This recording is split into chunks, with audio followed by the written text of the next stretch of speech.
Imagine your life. Now, imagine the life of someone else. Someone you don't know. Now, this is 3 things. Hold on to them.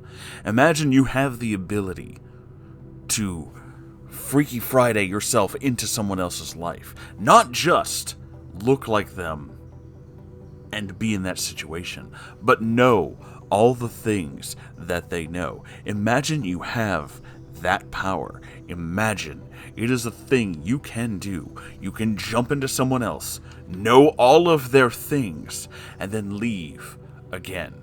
You would know all the things they know, both the good and the bad. Now, imagine you do that to someone you see walking down the street, someone who looks kind of strange, kind of odd, kind of dressed in a trench coat and fedora. Imagine with your powers you decide, I want to see what it's like to be this person, just for a day, just for a haha, just for a goof and a gaff, to jump into this person's life and see who they are. Imagine that you wait till they're somewhere, let's say more isolated, because this is a process. Oh yeah, it's a very specific process. Imagine you jump into their mind. They're not looking at you. They're facing away. Suddenly you're staring at what they're staring at. They were reading a book, maybe a manga, maybe some sort of epic, nonsensical anime sword fighting. It doesn't matter what they're reading. The point is that you are now in their mind. And suddenly, you're aware of all things neckbeard. It is overwhelming your senses, overwhelming your mind, overwhelming everything you knew. Suddenly you understand what it's like to be 47 and never have moved out of a basement. What it's like to only have a job because Bob and Dad won't help you pay for League of Legends. What it's like to think that the trilby is the greatest fashion accessory ever made. What it's like to wear a full-length coat in July because you are just that edgy.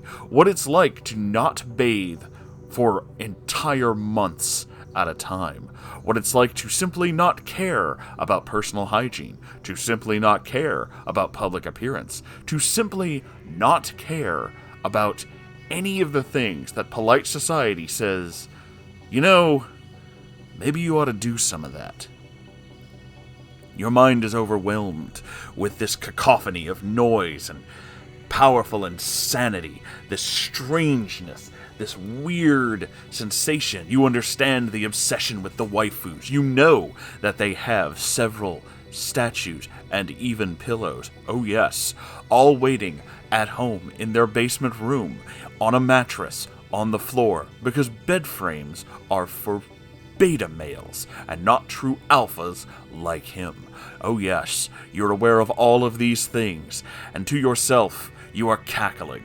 To yourself, you see this, you know this, you feel this in a way that no one else, aside from themselves, ever could possibly know. This is hilarious. You are reaching the peak moment of comedy. But then you realize something. There's another thought in your mind.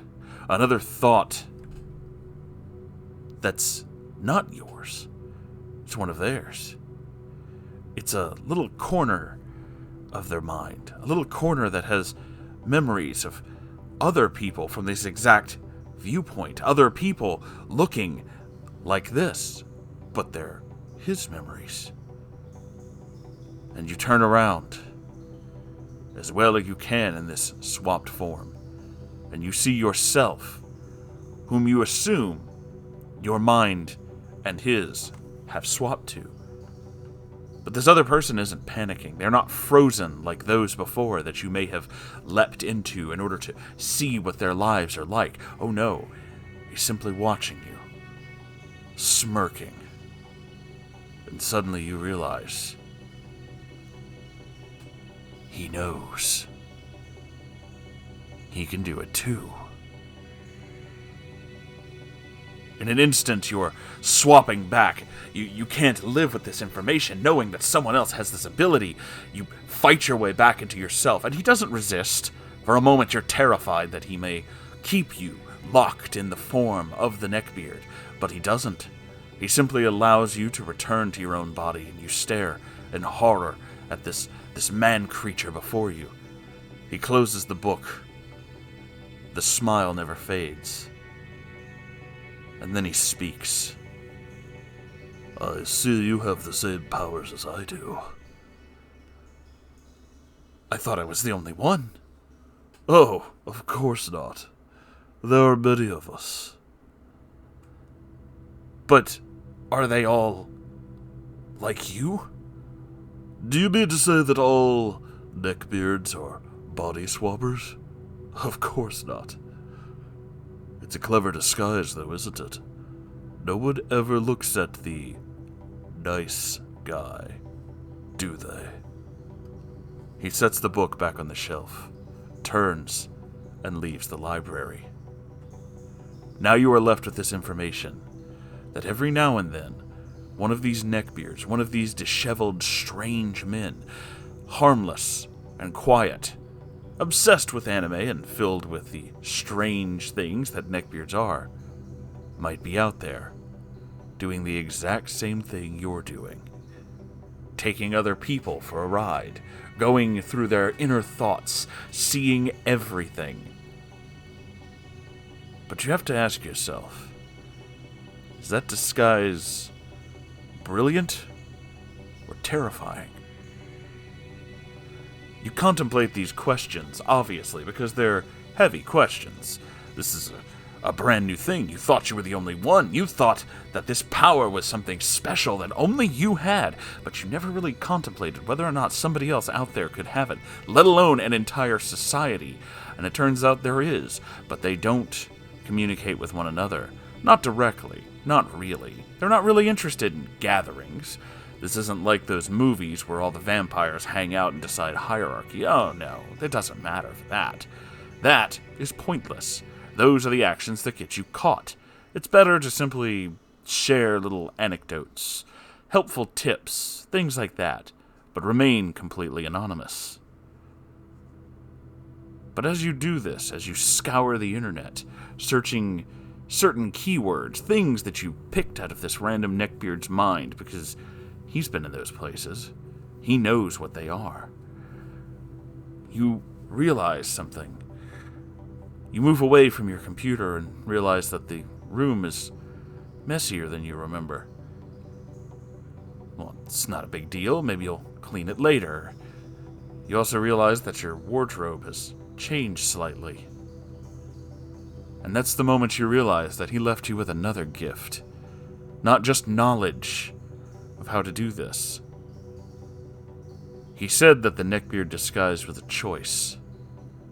But you know now in your calmed mind that it was not a choice. That was a lie. It's an infection. Your powers will fade, and soon you'll be one of them. Oftentimes we ask ourselves, where do neckbeards come from? Sometimes they come from within.